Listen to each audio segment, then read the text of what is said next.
Let me tell you of the days of high adventure.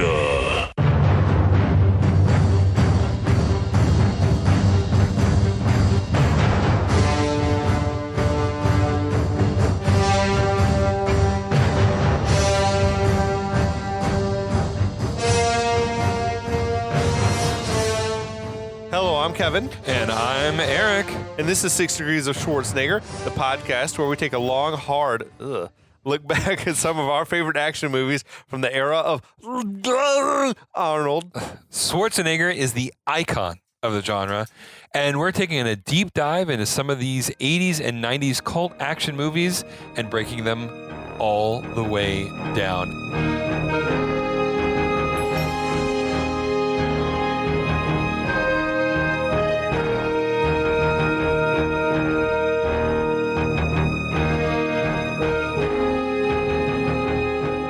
I maintain that you have a much better Arnold impersonation than I do.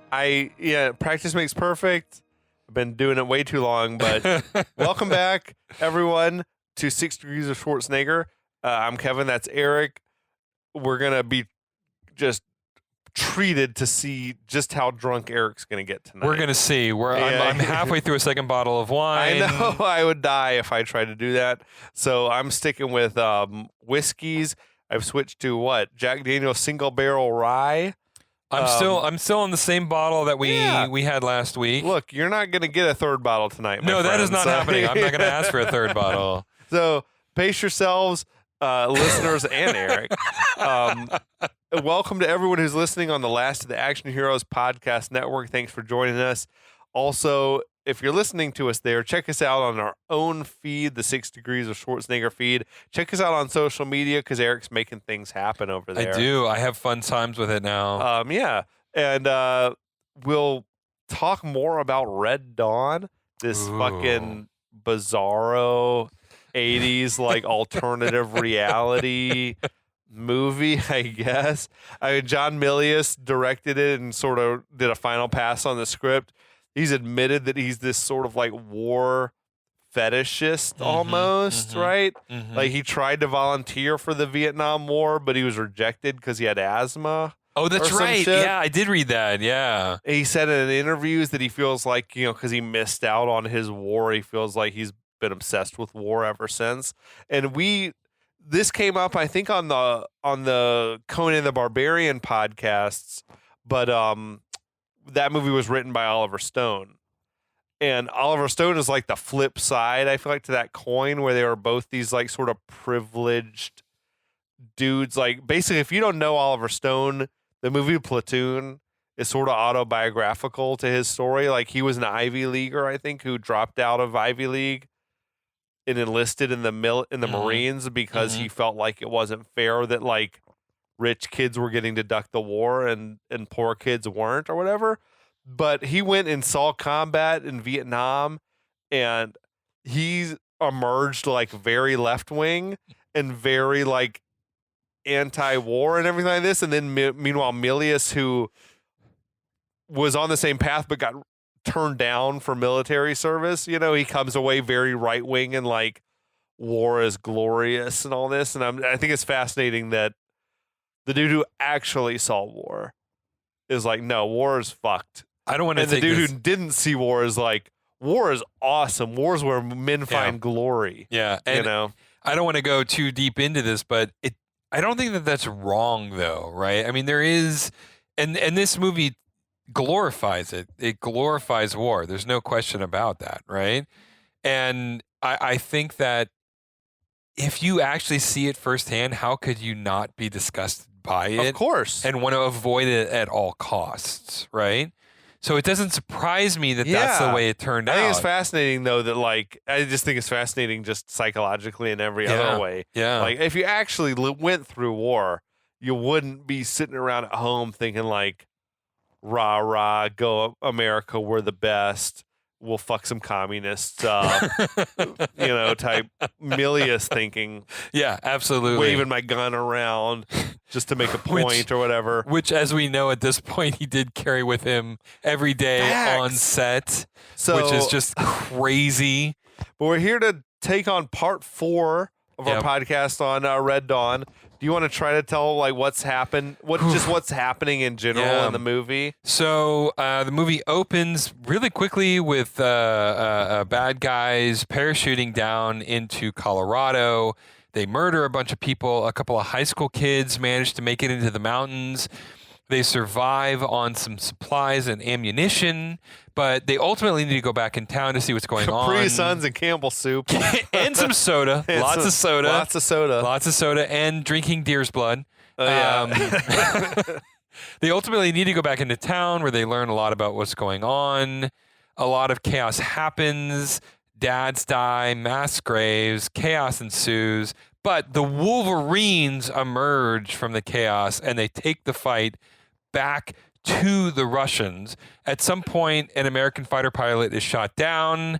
Powers Booth plays this character, and he becomes sort of almost the elder statesman of the Wolverines in a way. Sure. They take the fight back to the prison camp where all the good Americans are living. They free the prison camp. We don't exactly know what's going on, but Powers Booth and everybody ride off into the night. Powers Booth has a new bottle of liquor. He has a drinking problem, that Powers Booth. I feel like he does. He does, yeah. Yeah, he's like constantly. Later on, he's pounding moonshine. We'll get to that. But so yeah, it's the morning after the big raid on the re-education camp. The Soviet intelligence officer, he's chewing out the guy, the Nicaraguan or Cuban who seems to be in charge, Bella, for letting a group of kids continue to get the better of him. Yeah. There was some random dude being lowered on like a rope in the background, and I wasn't sure if that was like I feel like it was like a communist soldier that got like lynched up or something like that because they seem to be taking him down with care. Yeah, that was in the guard tower, right? Yeah. So I feel like, yeah, exactly. So, and we also see they've got some prisoners like that are lined up and being shot, like executed or whatever. The guys last of them, I guess, who didn't escape. Yeah, for some reason. Yeah. So Bella says the executions, are only serving to fan the flames of rebellion. He's not wrong. He says, I used to be a rebel fighter just like the Wolverines. Now I'm an oppressor. I don't like. He doesn't seem to like it. He goes storming off. The foundation is like starting to crumble here. I feel like this is like when the Russian crowd started cheering for Rocky. Yeah, the fuck is going on around here? But the Wolverines, they have like a little Sandlot football game going. Which I love because in episode 1 we were talking about like they steal the football. Like finally been paid off. It's paid off. It's the worst football field you could imagine because it's like on a down slope and it's unlevel and everything like that. But Charlie Sheen, he puts a big old hit on Powers Booth, who appears to be in pain. This hurts my like old bones just looking at him like getting knocked down or whatever. But now comes the part of the movie where things turn kind of creepy. Yes, a little bit. So the girls wander up to see, are you doing all right? Leah Thompson's like trying to help him up, but it said he pulls her down on the ground with him. So Jennifer Grey takes a cue. She's like, oh, it's time for me to leave you two alone. I'll just be over here while you're trying to like fuck this older dude or whatever. So Leah Thompson asks him, how old's your wife? And he says, oh, she's old like me. And then Leah Thompson, doesn't he say like a million years old? Yeah, she's like that. Million years old. Just like me. So Leah's in like, what's she like? And he says, oh, she's feisty like you. And then it starts to tickle her. Right. Which is creepy as fuck. Which is so weird. It's a bizarre seduction on so many levels. Yeah. Yeah. But then Leah's like, how'd you meet? And he's like, we met in a closet at a party. Which sounds like, were they like fucking in the closet, hooking up in the closet or something? I didn't really understand. We met. It was like it was strange. Okay, whatever. I assume that means that like it was sort of like go in the closet and make out with a stranger, sort of like situation. 7 Minutes in Heaven. But what are we in high school? Like it was so bizarre. Yeah.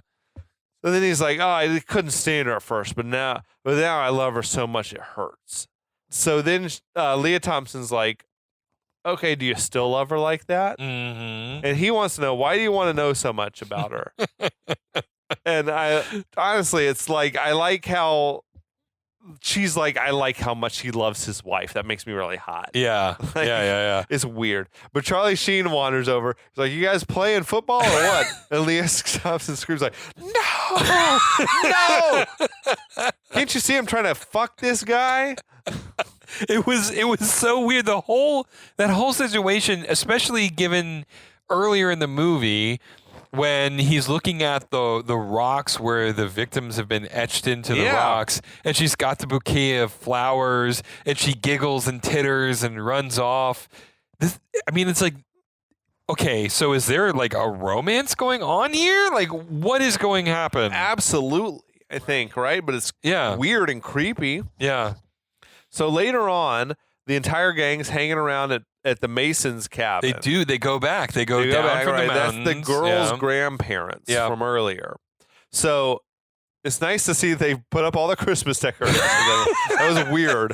I was like, oh, they're festive. No matter who is besieging your ranch, it's never too dark for Christmas. So Mr. Mason, he's telling Patrick Swayze that people in town are starving and they want to smuggle their kids out to you to like join up with the Wolverines or whatever, which seems like a fucking surefire way to get discovered. Oh my God. And massacred or whatever. But Swayze's like, I got my hands full. Mr. Mason's like, you're a leader now, which is fucking weird. Yeah. So Mason says, the communists and the people all over have heard of you and they know who you are, which I guess is cool to be famous or whatever. But Mason then says that, there's rumors that when the spring comes, the Americans are planning to drop a team of special forces soldiers in to link up with the Wolverines, which is weird for Mr. Mason to know. I know. Like, how did he get this information? Where do you get your intel from? Who is this Mason guy? Mr. Mason. And like, why isn't all coded messages? I know.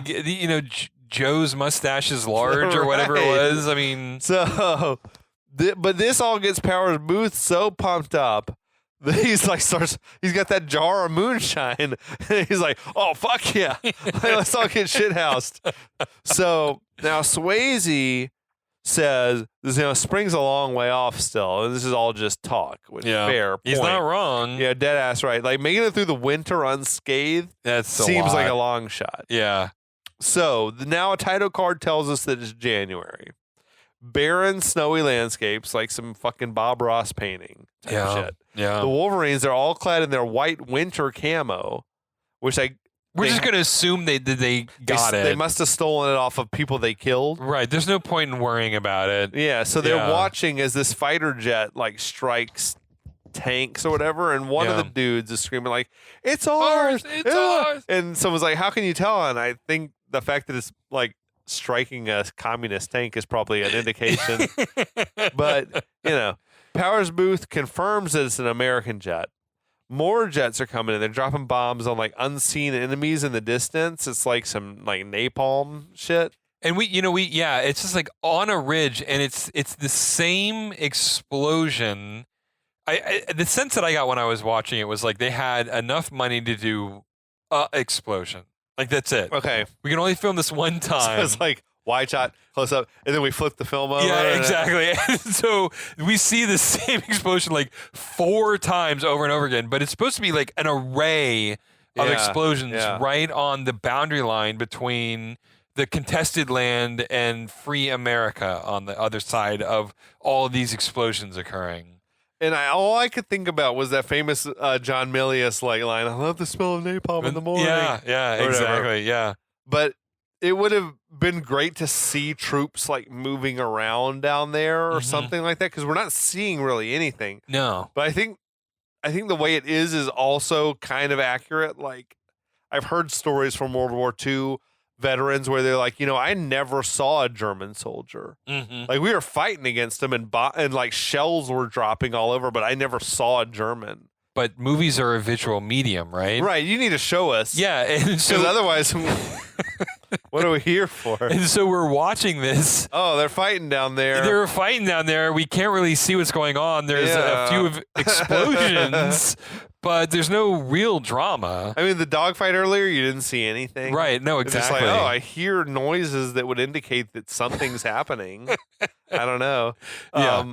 in Top Gun, you see this up close fighting, but I think in real life dog fighting, someone might be a mile away from you and you're shooting your missile at them. Yeah. And they're a speck on the horizon. Right. You know exactly. what I mean? Like, yeah.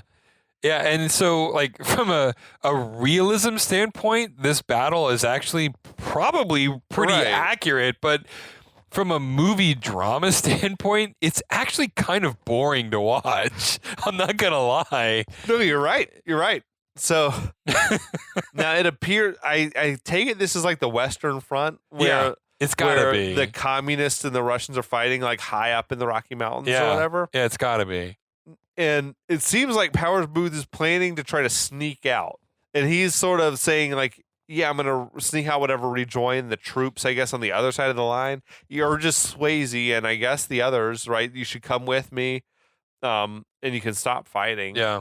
And Swayze's like, no, we can't walk away from the fight and abandon Calumet to its fate. This tiny, small mountain town. Which, I don't know. Honestly, like, I feel like Powers Booth, though, is kind of right. I was on his side. Surviving the winter. Yeah.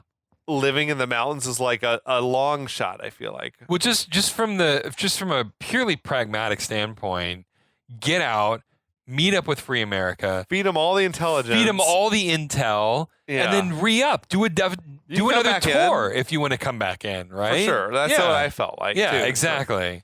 But now, just then, a camouflaged Soviet tank comes rumbling up behind them. So they start scrambling for cover. They hide behind some big rocks. The tank stops like just above where they are and starts firing down onto the battlefield below, like right over the Wolverines' heads or whatever. And then another tank rolls up and starts raining shells down on the battlefield too.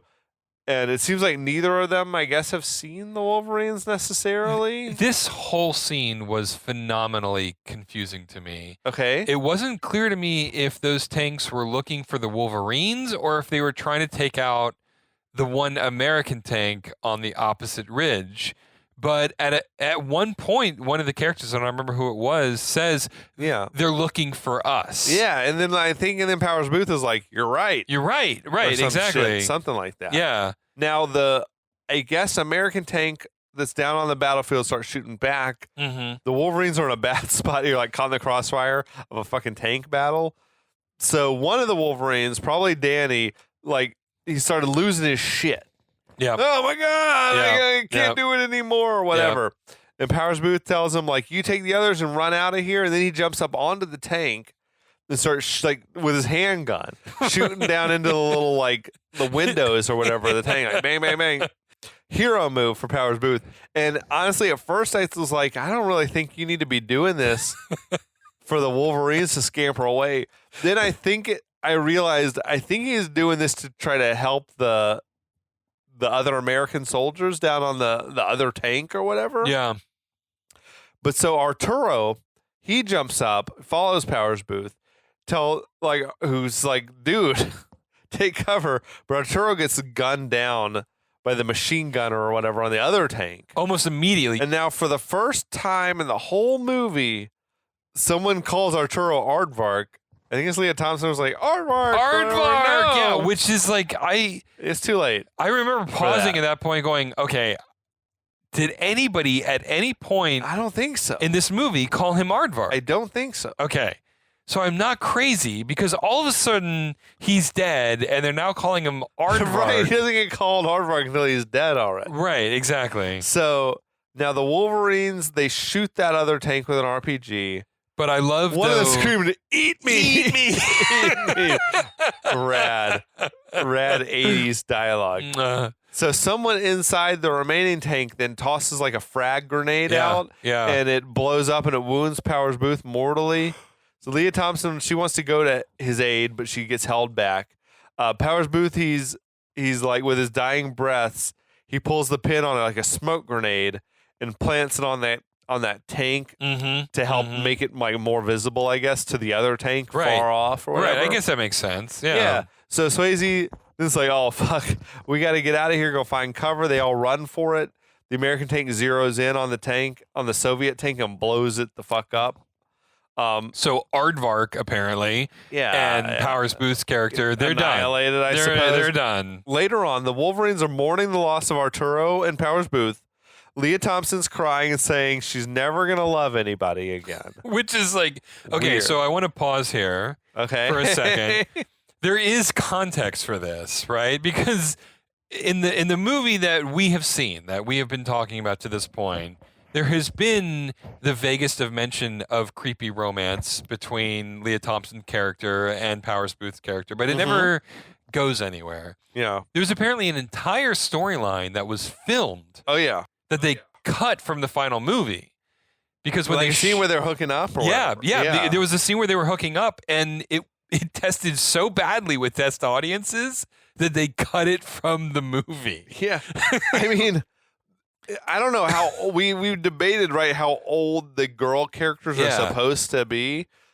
It meant but Powers Booth was like upper 30s. Yeah, yeah. And Leah Thompson was definitely like lower 20s. At her So, oldest, at her was lowest. oldest. Yeah, Right. So even in real life, it was like 14, 13 years yeah, age difference. exactly. And I feel like it just gave everyone the creeps. It did. But also, like, we're sitting around talking about his wife and everything. Like, we don't know if she's not alive or right, not. we never establish if Powers Booth's wife is alive or dead. They said that apparently, like, this was Leah Thompson in an interview, talked about like Okay. there was a beautiful love scene that they filmed, Oh, and they took the scene out of the movie, as you said, yeah. because the audience were just like, "This is gross. I don't even know what to make of this." Oh my god. But yeah, so now she's mourning the loss of her one true love, I Yeah. guess. She's like saying, "I'm never going to love anybody ever again." And then oddly, C. Thomas Howell says, "If you didn't love anybody, you'd never even be here." What does that mean? So the sense that I get is that if you were such a total nihilist that you just didn't give a shit, Yeah, that you just roll over and die, I don't know. like the reason that you fight is because you're fighting for someone you love. Like that was the Right. only thing that I could take away Yeah. from it, right? Yeah. But it's an odd line.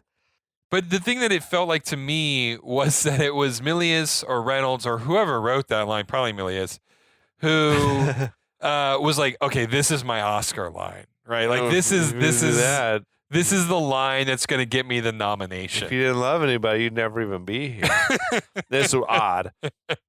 So now then Danny asks, should we bury Powers Booth? And right in front of her sister or whatever it is, Jennifer Grey is like, there's not much left to bury. It's like, fuck, damn it. That paints a picture. That's a tough pill to swallow. I do. I mean, we're laughing, but at the same time, like there is an undercurrent of this movie. And again, I think it goes back to the original draft before Milius showed up and sort of turned it into more of a Dirty Harry, rah, go America movie that is deeply anti-war, right? Right. And I think that this is one of those lines that sneaks through. Yeah. That sort of it creates that odd juxtaposition between the war is good, war is bad. Yeah. And honestly, in an unintentional way, in my opinion, it's one of the things that makes the movie so interesting to watch. Right? Sure. Yeah. Anyway. So now cut to a Wolverine's funeral, Yes. which was like such was his love of drinking that Powers Booth's grave is marked with his rifle and his flight helmet and an empty bottle of liquor. So It's just fucking wild. I want to take this moment to say that grave marker was missing something, and it was missing a cigar. Because Powers Booth, in every single thing, this movie included, that I have ever seen him in, at some point he is chewing on a fucking cigar. Which where in the you're right. Yeah. Where did that cigar come from? Where did it come from? Maybe he had it on him. I wrote a note like, does Powers Booth require in his contract that there is a scene in the movie where he smokes a cigar? It could be. I have never seen a movie where he does not smoke a cigar.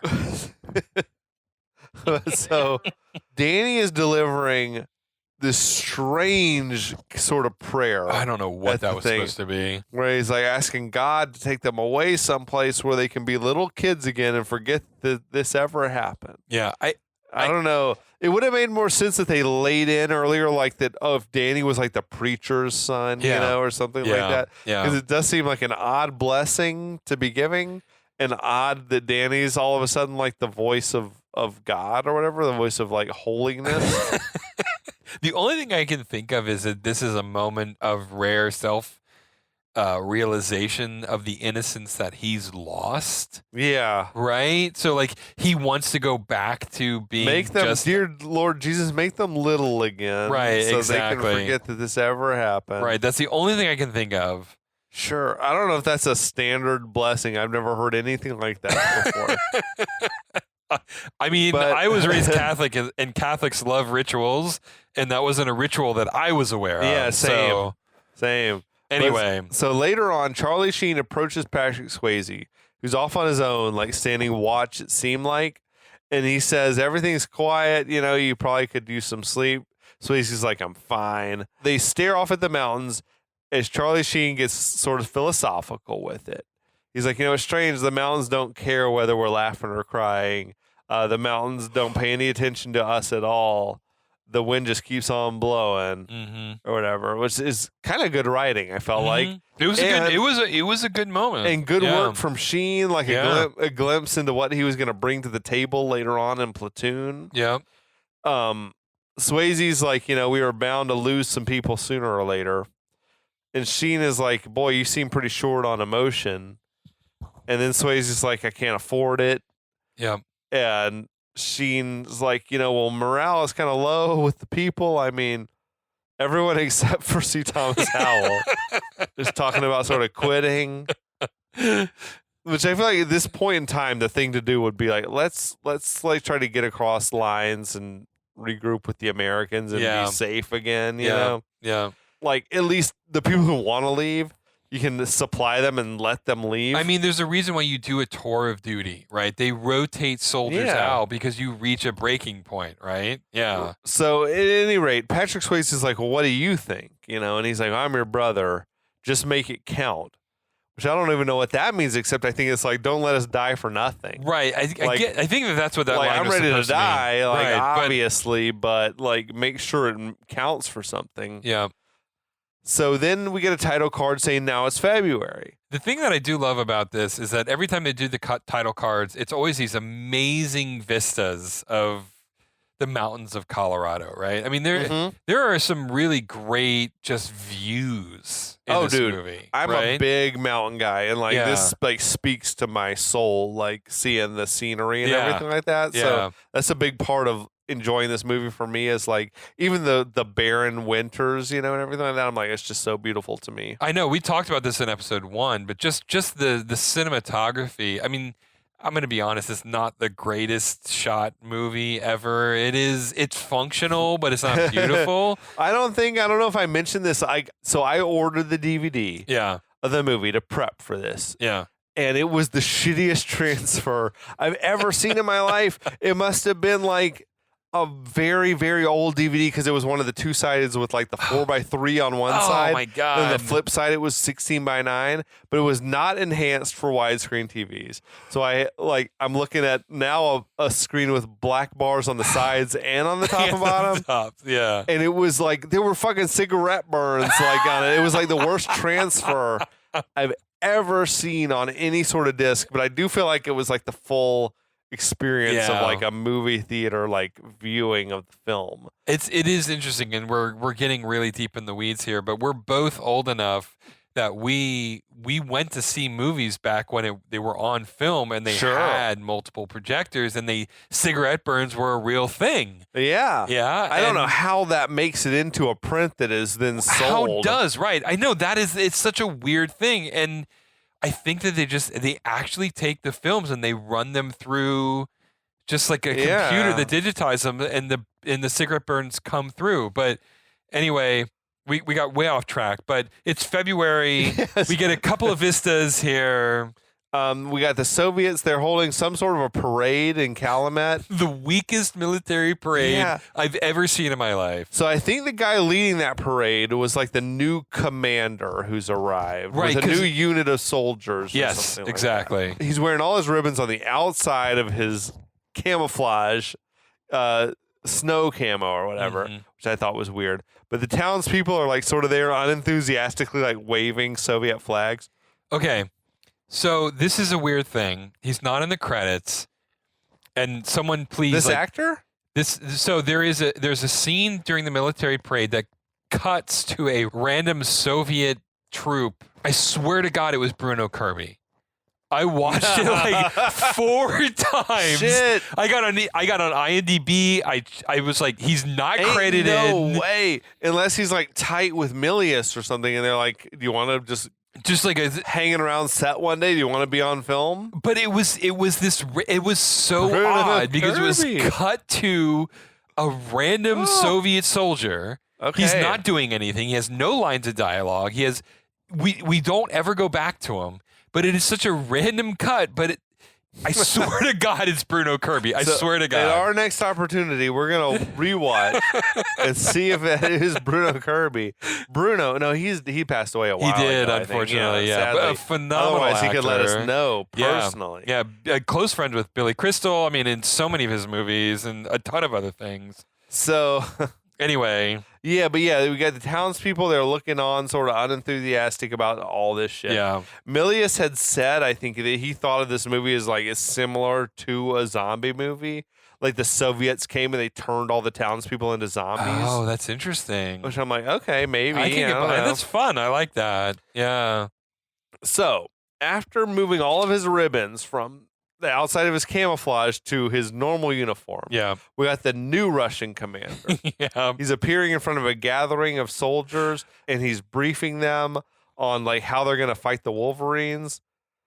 This dude, the actor, I don't know his name, whatever, but he played Conan's dad in Conan the Barbarian. Oh. And he was like a real life, like he was a CIA agent who had been like deep cover in Russia and shit like that. Like, he was an Air Force veteran turned CIA agent. And he's fluent in Russian. Oh, wow. Like, this dude has lived a life. That's awesome. So he tells all the guys, I'm sick and tired of how the leadership is trying to sugarcoat the situation. We've been lying about having the Wolverines under control, and all of our lies have the stench of death and defeat. Like, right? So this is a great scene. The only way to win a war is by destroying your enemy. Yeah. Fucking hard line. Dude. Yeah. So he says, we're fighting Wolverines, small, ferocious animals. Yeah. It takes a hunter to defeat an enemy like that, and he's a hunter. He says, from now on, no more retribution against the civilian population, which was a bad idea from the get-go. Right. He's like, look, if a fox comes in and kills all your chickens, you don't kill the pig because he saw the fox. You mimic the fox, you become a hunter, and you hunt it down and find it where it lives and kill it. The thing that I love about this whole scene, there's two things that I love about this scene, because that's a great line. Yeah. You become the fox. Like, that's great. But he's got all of these boards, because obviously this predates PowerPoint. So he's got all these boards with all these printed images everywhere.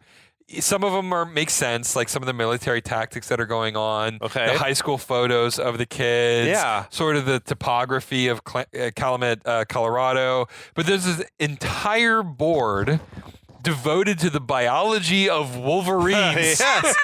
We got to do a deep dive on the Wolverine. And there's like paw prints and there's photos and there's all of this random shit on this one board that I feel is completely unnecessary. Yes. But this guy is so steeped in the mythology of the Wolverines that he needs to understand the actual animalistic nature of this creature. Absolutely. And the other thing that I love... You can't kill a Wolverine unless you become a Wolverine. Unless you become a Wolverine. And the other thing that I love, the sunglasses that Bayo is wearing. Yes. It is amazing. I mean, this guy has been rocking sunglasses through this whole movie.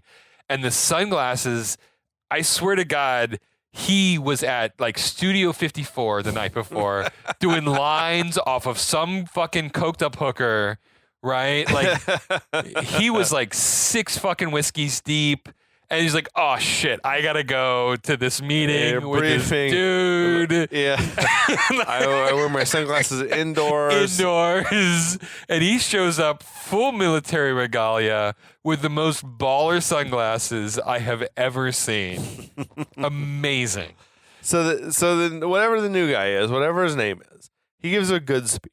Do you know who is? I don't even remember. I don't know his name. It doesn't matter. Did they ever say his character He name? probably had a name, I'm sure. It doesn't even matter. He's the Soviet guy. Yeah, he's the Soviet He's guy. like the head boss. Right. So now a squad of Soviet troops in snow camouflage, they're moving through the snow. And they have a device. They got some sort of high-tech device with them that's guiding them. We have no clue what's going on. But they're walking right into an ambush because the Wolverines are there waiting. They're like laid out with their guns, like fucking locked and loaded and shit. The Wolverines open fire. They lay waste to the Soviets. The shooting stops, and then we're hearing like a bunch of, it's kind of dark, like this moaning of injured. C. Thomas Howell, he tosses his spent rifle, and he goes around with the shotgun, fucking sawed off, and he's just finishing dudes Just off, like walking around. which is fucking grim. This motherfucker is cold as ice. That part feels more like murder than like actual war. Like executing wounded men is different than winning a battle. You know what I mean? And the Soviet soldier. I'm jumping ahead of myself. Let's continue. Okay. Yes. But Danny seems burned out on the killing. Like at some point, Swayze comes up and he's like, "Your gun's jammed." Yeah. As he's just standing over a wounded soldier. He's clearly been like pulling the trigger over and over again. Nothing's happened. Yeah. So later on, they take the one wounded soldier back as like a hostage. They're interrogating him at camp. There's a language barrier, which is funny. Yeah. Where I think it's Jennifer Grey's like, or no, it's Leah Thompson's like, "Sprechen Sie Deutsch?" Yeah. And then Charlie, she's like, "So what if he does? You don't speak German." They want to know basically, what is this device that led you to us? I want to know where the Wolverines were. Like, how did they know that these guys were coming? I mean, They were like moment, laying in wait. Right, exactly. It was so weird. And I guess we could like script write and justify it, but the reality of the situation is that it needed to happen for the sake of the movie. Maybe they saw him coming up the mountain or I guess something. yeah, exactly. Sure, I don't know, but it's never specified. No. So now they get a little rough with the dude, smacking him around. I think Leah Thompson puts a cigarette out on him or whatever. From Charlie Sheen's request, like, "Put your butt out on him." Yeah, it's fucking wild. He curses them with some broken English. Hilarious broken English. They kick him around a little bit. Danny doesn't like this shit. They're hurting him or whatever. The group is like starting to fall apart, I think is what we're getting here. Yeah. The tension is rising. We got Charlie Sheen, who somehow gets the device working, is beeping rapidly, like, like, "Oh, it's in this direction. It's in this direction." Yeah, it's weird. But so he seems to guide him as he approaches Darren Dalton, who's slouched over in shame. And Swayze grabs him and is like, what did you do? You know? And how are they tracking you? And he's like, "They made me swallow it." Weird. He said basically he's snuck down into town to see his family, which Swayze's like, "Why, motherfucker?" And he's like, "Because you said we couldn't," which was a weird line. Is that like, that's a shit answer? So Darren Dalton says, "My dad turned me in." And he says they did things you can't imagine. Right. Which is dark. So they forced him to cooperate. So this is my least favorite part of the movie. And I just want to take a moment to like address this, because there's so much that happened here that the movie just glosses over. For sure. Right? Like huge plot points. So he was gone for a while. Did they know he was gone? Days they were torturing him, right? Exactly. And he came back. Did he not have any wounds that anybody noticed? It's like, where you been? Right. Exactly. Darren? So there's so much happening. And I also think like this character would have been way more sympathetic if we had actually seen what was happening to him. Yeah. Right? That's what I wanted to ask you. Like, what are your thoughts on them skipping over all that? Okay, so I think that it's interesting that it happened in retrospect, but I think it would have been stronger from a POV standpoint if we saw how much he endured, right? Yeah, right. Because at the end of the day, these are high school kids. They're not soldiers. Yeah. They've never been through boot camp. They've never been through any of this training, right? And in fact, Darren, he was the one who at the beginning of the movie is like, we should surrender, right? Let's surrender, bros. His dad is the one who's like Vichy France, right? So Yeah. like he is the weakest of all of them, and to try to sympathize him a little bit would probably have been a good idea. Yeah. So the fact that this all comes out of nowhere, it was my least favorite part of the movie. I mean, it was a vital and important part of the movie, but it was the weakest part of the movie. It moves the plot along, but it's does. like, wait, what happened Yeah. now? We Yeah, don't yeah. see off screen Off-screen, a bunch of important shit happen. this pivotal piece of information happens. Yeah. Yeah. But so now later on, they appear as though they're getting ready to execute the Russian captive as well as Darren Dalton yeah. by firing squad. The Russians is complaining this violates the Geneva Convention, which And he's Swayze- right about. No, for sure. Swayze's like, I never heard of it. Whatever. Good delivery. Yeah. Like of the main cast, I feel like Swayze is the one who's really shining. Yeah. Yeah. And he sold the last scene as well, where he was like, "What'd you do? Yeah. What did you do?" Yeah. And he's selling this one as well. So the Russian's a fucking piece of shit, though. Oh, he's it's like you guys parachuted in shooting civilians. Yeah. So don't talk about Geneva Convention. Oh, I know. This guy, I couldn't wait for the Russian to die, honestly. I was like so ready for him to go. Yeah. Well, now Danny is protesting, saying, we can't execute one of our own. And Swayze's telling him, shut up. Swayze says, he betrayed the Wolverines. He led the Soviets to us. He's got to go. Yep. He orders everyone, pick up your rifles. Charlie Sheen is like, no, we're not doing it. Yep. So we saw, I think, this started when Arturo and Powers Booth died, Yeah. where like the group is starting to sort of crack Yep. under the pressure of it all now. This is sort of the cracks in the foundation. Yeah, yeah. Absolutely. So Charlie Sheen's saying, look, if we execute Darren Dalton, what's the difference between us and the Soviets? And Swayze's like, because we live here. Which is fair.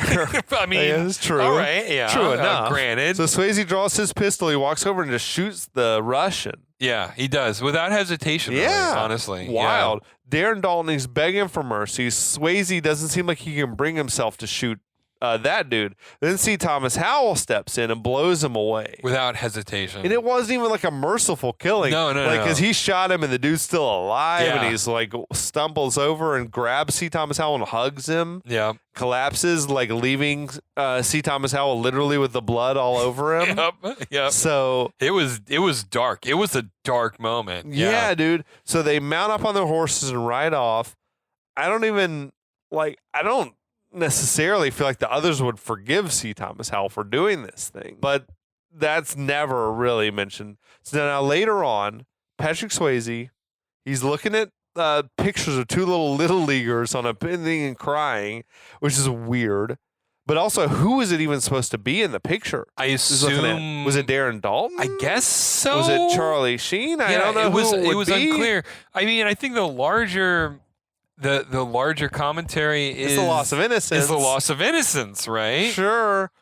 I don't. At any rate, I feel like there's a massive age difference between like Sheen or Darren Yeah. Dalton, who are Yeah. still high schoolers. The photo doesn't and make any him, sense in any I context. don't feel like they would have been on the same little league team. Yeah.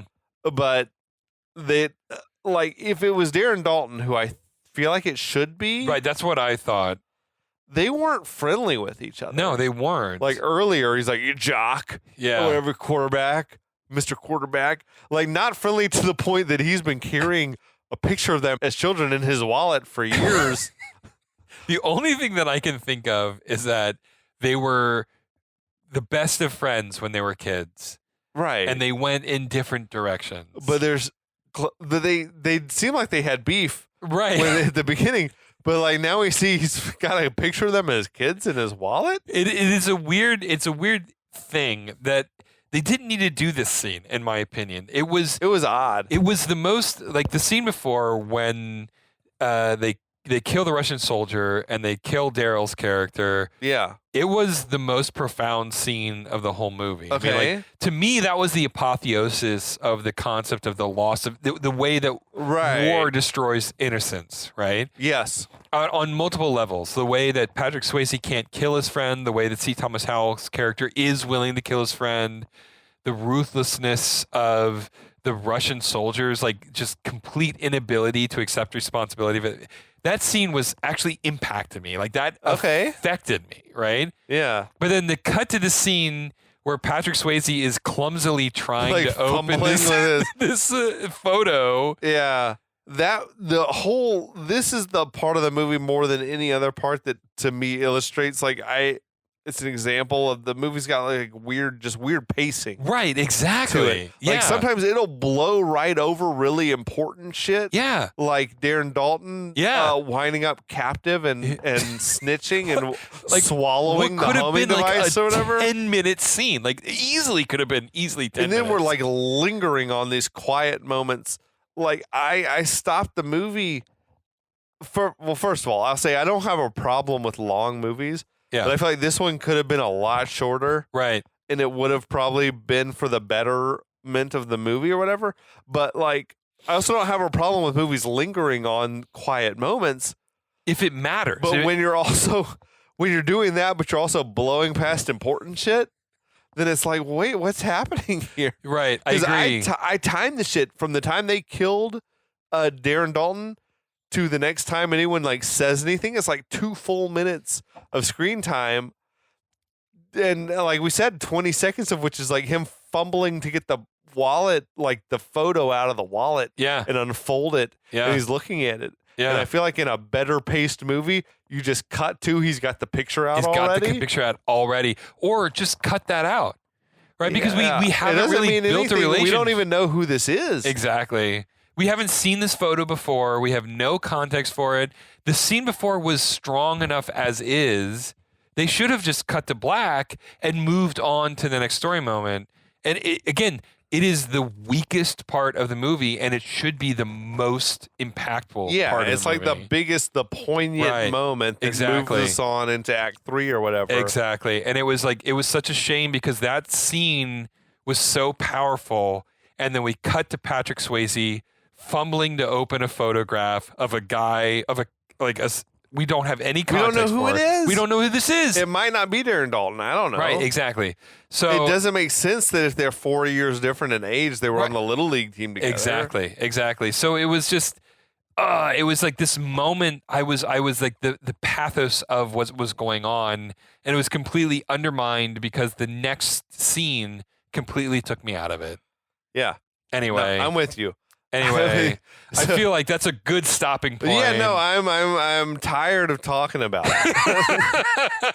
so we're gonna put a pin in it. All right, we're gonna come back next week. We're gonna finish off the last chapter of our breakdown. And I will Red Dawn. And I will finish off my second bottle of wine. Holy shit! Yeah. Let's see how drunk we get, because I'm pretty drunk. I'm pretty drunk. Now. I'm good. I got half a glass left. You got half a bottle. I got left. well, no, I got like close. But no, until next time, dear listeners, keep your friends close and your commies even closer. Even closer. Yeah. And we'll be back. We'll be back.